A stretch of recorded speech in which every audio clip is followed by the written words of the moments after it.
I owe HMRC £38,000 and this is how we're going to pay it off. If you've been following my channel, you know that I reached out to you guys to post your bits and pieces to me and I'll fix them and I'll make a YouTube video out of them and I'll take that money and pay it off what I owe HMRC. So today, we're going to be extending a clutch cover for a motorbike.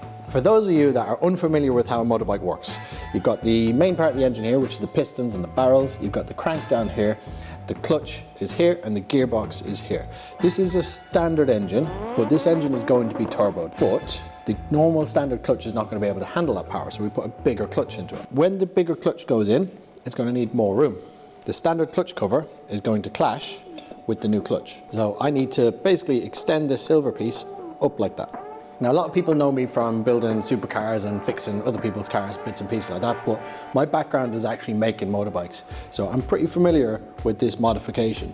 I've seen it done, I've never done it myself before. But what I think I'm going to do is dig out all this material here, back to this webbing on the inside. Then I'm going to roll up a piece of sheet so it matches the same diameter and then put a cap on it. It'll be very, very simple, very easy job, but time consuming. Before I start digging all that out, I need to get this little glass inspection cover out. That inspection cover is to check the oil level of the bike. That's why it's there. Most bikes have it. Let's get into it.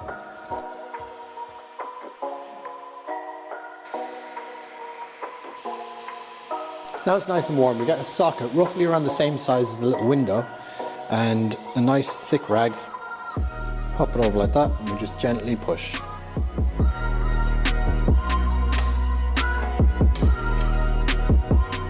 This is a mill.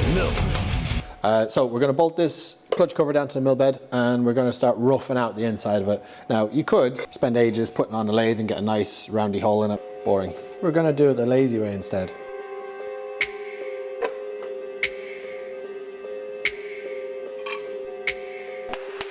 She's going nowhere.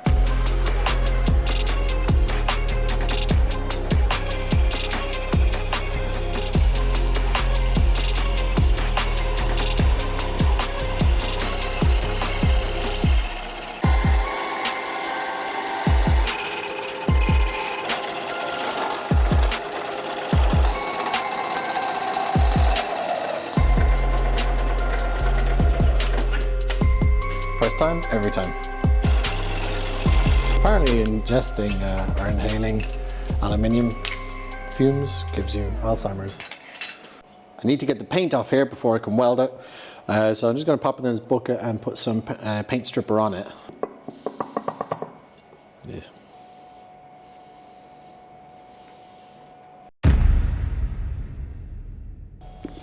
Well, that did absolutely nothing. Into the blaster.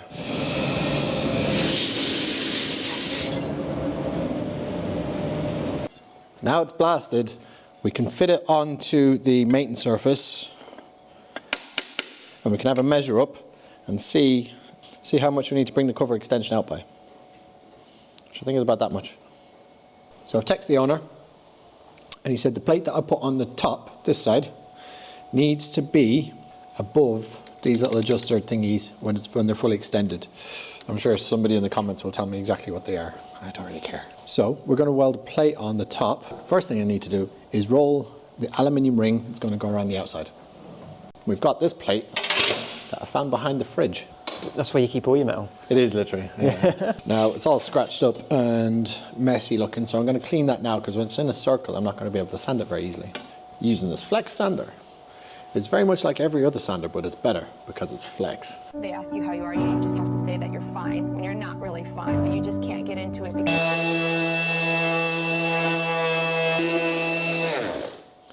It's got this handy little vacuum attachment on the back as well, because apparently aluminium dust is correlated to Alzheimer's disease. This is a track saw, this is a track. You put the red rubber strip down on the line that you want to cut. This saw is specifically designed for cutting metal. So it's got a little guard here to stop the chips coming out. And it's got a little bottle here thing.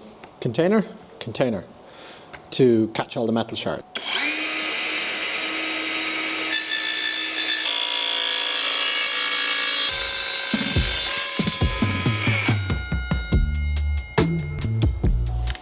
So that should have collected all the little aluminium chips in there. There we go. So you want to be really careful with them because apparently aluminium, like fumes and dust and chips and stuff, can give you Alzheimer's. You heard it here first.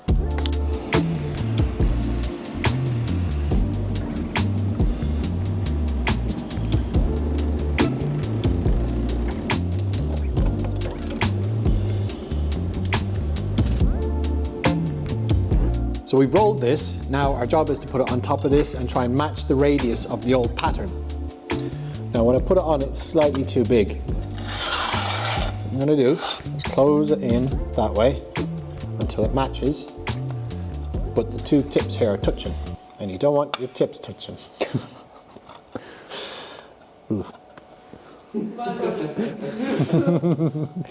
I can trim a little bit off here, so when I close it in, it's the right size.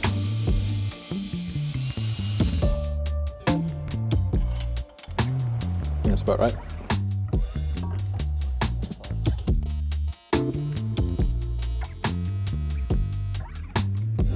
So I'm measuring this gap to see how much it takes to get it level.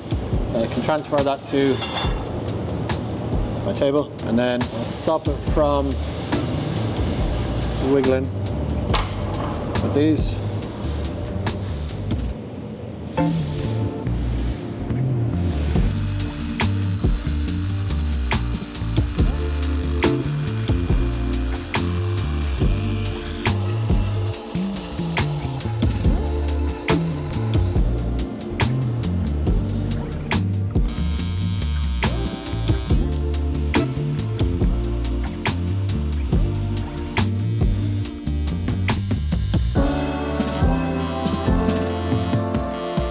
The light behind it now so we can see any points that are touching. So I can mark here. So when I trim those pieces now, they'll all sit down.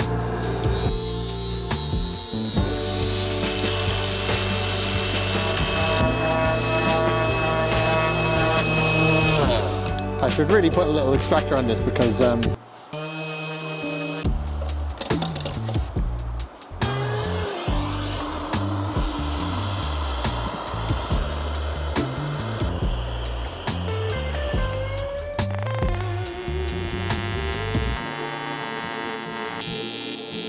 so finished all the welding on the bottom half of it now. When you heat metal, it twists and warps and wants to move all different ways, so we can't risk that mating face leaking oil out of the engine. So we'll leave it clamped to the table. The table's nice and flat, and it'll cool flat. All this dirt and black stuff you see coming out of the welds, that's the oil that's just sat inside this casting for a very long time. So casting is not typically porous, but it can absorb oil if it's sat in it for a very, very long time. So obviously that's a part of the engine. The oil is going to be sitting on the inside of the case and coming through it over time. Ideally, I'd be wearing a mask when I'm rubbing stuff down because the Alzheimer's dust gives you aluminium.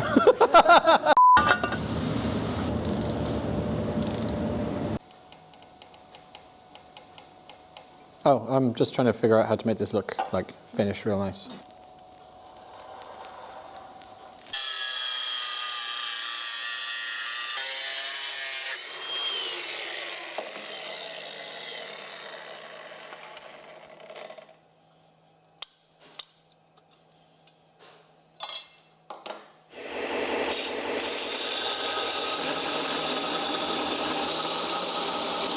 Changing them around a bit to make it look aesthetically pleasing.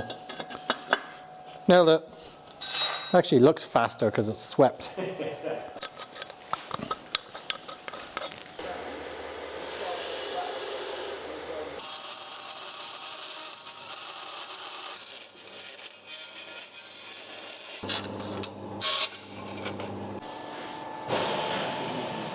So, see that there?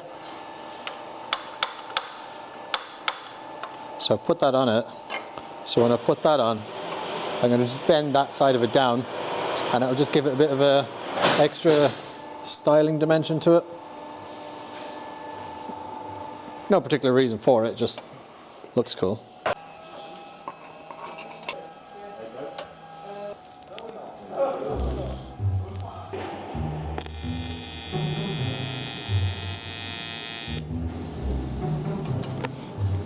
You go away.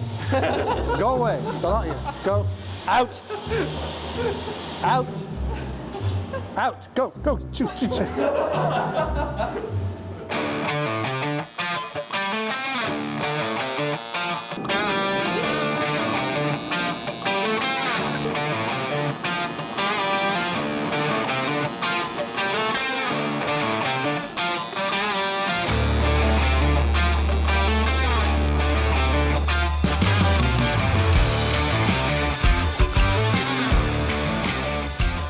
That looks so good. I'm really happy with that. I did everything first time and made absolutely zero mistakes. It's not about your mistakes, it's how you recover from them. And remember, we're trying to pay down our £38,000 HMRC debt by doing jobs for you. So if you've got anything like this, or broken car parts, even a smashed up kettle, send it to me, I'll fix it for you and I'll make a YouTube video about it. So this is how much of what we owe, and this I'm going to charge £150 for. So you can see the tally in the corner, that's how much we still owe. And I've charged £150 for this, so we're going to take that off what we owe. Do you think it will fit? Oh, look at that. Now this is a donor engine. It's blown up for whatever reason, but this will be going on a turbo Suzuki Bandit, which is like the hillbilly cousin of motorcycling. Come see me in the next video.